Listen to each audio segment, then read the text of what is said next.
Kadapa regional and vigilance enforcement ఆఫీస్లో deputy assistant కమిషనర్గా work చేస్తాను. State wide head office instructions ప్రకారము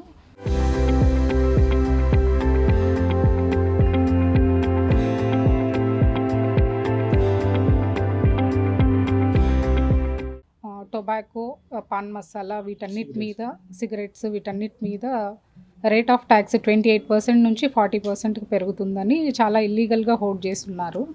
యాక్చువల్గా ఇవి కాట్పా యాక్ట్ ప్రకారం 240% సెస్ కట్టాలి, ప్లస్ ఈ 28% ట్యాక్స్ కట్టాలి. ఇవాళ నుంచి అయితే 40% కట్టాలి. అప్పుడే అవి ప్రొహిబిటెడ్ గూడ్స్ కాకుండా మార్కెట్లో సేల్ చేసే గూడ్స్ అవుతాయి.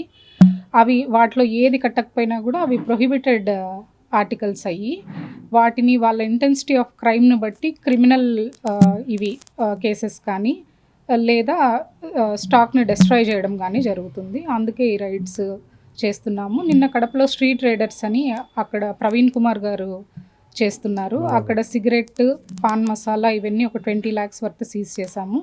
ఇవాళ రాధాకృష్ణ ఎంటర్ప్రైజెస్లో ఒక 14 lakhs దాకా సరుకు సీజ్ చేశాము. ప్రొద్దుటూరులో డే బిఫోర్ ఎస్టర్డే ప్రొద్దుటూరులో సురేంద్ర జనరల్ స్టోర్స్ అని సురేంద్ర గారు రన్ చేస్తున్నారు. అక్కడ ఒక 20 lakhs గూడ్స్ సీజ్ చేశాము. ఐడెంటిఫై చేస్తున్నాము. ఏమన్నా మీ నోటీస్లో ఉన్నా కూడా చెప్తే చేస్తామండి. డెఫినెట్గా ప్లాన్ ఉంది, చేస్తాం. రాయలసీమ కాస్మెటిక్స్ అవి కూడా రికార్డ్స్ అన్నీ వెరిఫై చేసి కమర్షియల్ ట్యాక్సెస్కి ఇచ్చామండి. వాళ్ళు చూసి ట్యాక్స్ ఎంతో చెప్తారు. చరిత్ర సృష్టించినోడు ఇప్పుడు ఆ చరిత్రని తిరగరాయబోతున్నాడు. అబద్ధాల గోడల్ని బద్దలు కొట్టి నిజాలను రాగా మీ ముందుంచబోతున్నాడు.